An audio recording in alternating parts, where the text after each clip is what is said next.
कि जब तक गांवों का जो इंफ्रास्ट्रक्चर है वो मजबूत नहीं होगा, जब तक गांव विकसित नहीं होंगे, देश विकसित नहीं होगा।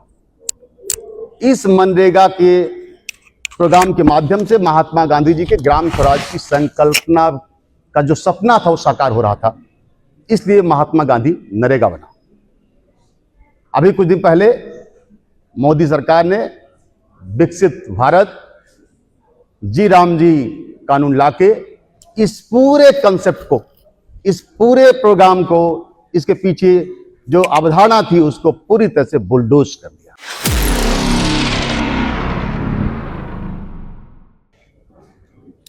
आज से 20 साल पहले सोनिया गांधी जी की पहल पर मनमोहन सिंह जी की सरकार ने महात्मा गांधी नरेगा लाया और इस महात्मा गांधी नरेगा लाने के पीछे जो 3 प्रमुख उद्देश्य थे वो थे कि ग्रामीण अंचलों में पलायन को रोकना, क्योंकि वहीं उनके ही गांव में श्रमिक भाई बहनों को रोजगार देने की व्यवस्था थी, जिससे वो दूसरे राज्यों में काम के न भटके और अपने ही घर परिवार के साथ रहते हुए काम उनको मिले। एक, पलायन को रोकना। दूसरा था कि 100 डेज की रोजगार की गारंटी थी। ये नरेगा था, एक्ट था, काम का अधिकार था। कोई ऐसा नहीं था कि वो भीख मांग रहे थे। 100 दिन के रोजगार की गारंटी दी गई थी। और तीसरा जो प्रमुख उद्देश्य है, क्योंकि इसमें नरेगा में महात्मा गांधी जी का भी नाम बाद में जोड़ा गया, उसके पीछे सोच ये थी, जो महात्मा गांधी जी का ग्राम स्वराज का सपना था कि जब तक गांवों का जो इंफ्रास्ट्रक्चर है वो मजबूत नहीं होगा, जब तक गांव विकसित नहीं होंगे, देश विकसित नहीं होगा। इस मनरेगा के प्रोग्राम के माध्यम से महात्मा गांधी जी के ग्राम स्वराज की संकल्पना का जो सपना था वो साकार हो रहा था। इसलिए महात्मा गांधी नरेगा बना। अभी कुछ दिन पहले मोदी सरकार ने विकसित भारत जी राम जी कानून लाके इस पूरे कंसेप्ट को, इस पूरे प्रोग्राम को, इसके पीछे जो अवधारणा थी उसको पूरी तरह से बुलडोज कर दिया।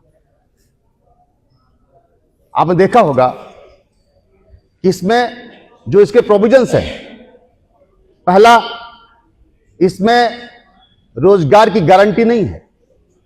उन्होंने 25 दिन के रोजगार देने की बात की है। उन्होंने कहा कि हमने 100 दिन से बढ़ा के 25 दिन कर दिया, लेकिन गारंटी नहीं है, कानूनी हक नहीं है। दूसरा, जो काम सेलेक्ट करेंगे वो काम का अधिकार पहले क्या होता था, उसे ग्राम पंचायत के प्रधान के पास अधिकार थे।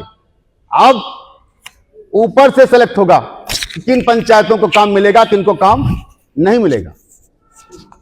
तीसरा, जो मजदूरी है वो मनमाने ढंग से तय की जा रही है। पहले फिक्स थी कि न्यूनतम मजदूरी इतनी ही देनी होगी, अब क्या है, मनमाने ढंग से मजदूरी दी जाएगी। और चौथा, जो इस कानून को बुलडोज किया गया, उसके पीछे यह मंशा है कि धीरे धीरे मनरेगा पूरी तरह से खत्म हो जाए। तो राज्यों पे एक्स्ट्रा फाइनेंशियल बर्डन डाल दिया गया है। यहां तो नहीं है, और प्रदेश के अन्य राज्यों में 60-40 का रेशियो है। 40% फाइनेंशियल बर्डन राज्यों को दिया गया। तो जो राज्य, अधिकतर राज्य तो उनकी आर्थिक स्थिति क्या आप जानते हो, तो 40% का बर्डन कहां से झेल पाएंगे।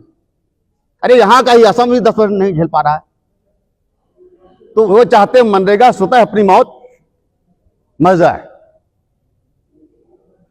ये है इस कानून की तमाम जो मंशा है सरकार की, कि किस तरह से धीरे धीरे करके मनरेगा को खत्म करके, जी राम जी बनाए तो जरूर, लेकिन उद्देश्य सिर्फ ये है कि मनरेगा कानून को पूरी तरह से खत्म कर दिया जाए, बुलडोज कर दिया जाए।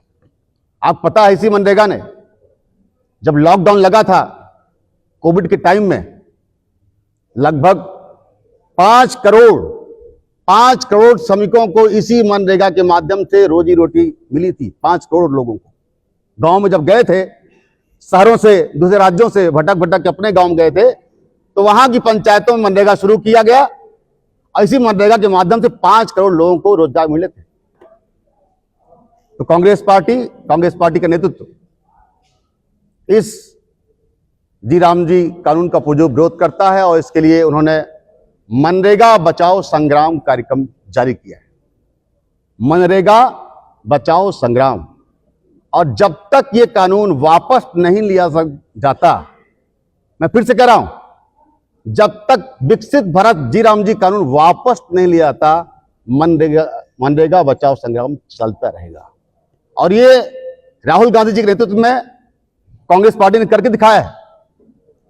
इन्होंने, याद होगा आपको, लैंड एक्विजिशन एक्ट में इन्होंने अमेंडमेंट लाया था, और जो किसानों के हक में था कि 4 गुना उनको ज्यादा सर्किल रेट से मुआवजा मिलेगा, अदानी और अंबानी के दबाव में उन्होंने उसको संशोधित किया था। लेकिन राहुल गांधी जी ने संकल्प लिया, भट्टा परसौल की यात्रा की, और ये मजबूर है, मोदी सरकार मजबूर हुई, लैंड एक्विजिशन एक्ट में संशोधन का जो कानून था वापस लिया। इसी तरह से आपको याद होगा, जो 3 फार्म्स बिल थे, किस कानून, बिल क्या कानून थे, उस कानून को भी राहुल गांधी जी ने मोदी सरकार को मजबूर किया था घुटने टेकने के लिए, और वो तीनों फार्म्स लॉ वापस लिए गए। इसी क्रम में आदरणीय हमारी सीपीपी चेयरपर्सन सोनिया गांधी जी, कांग्रेस अध्यक्ष खड़गे साहब और हमारे एलओपी जन नायक राहुल गांधी जी ने कहा है कि हम कृत संकल्पित हैं कि हम इस मनरेगा कानून को फिर से वापस लाएंगे अपने मूल रूप में, और जी राम जी का जो इनका विकसित भारत का कानून हो, उसको हम पूरी तरह से इनको वापस लाने के लिए मजबूर करें।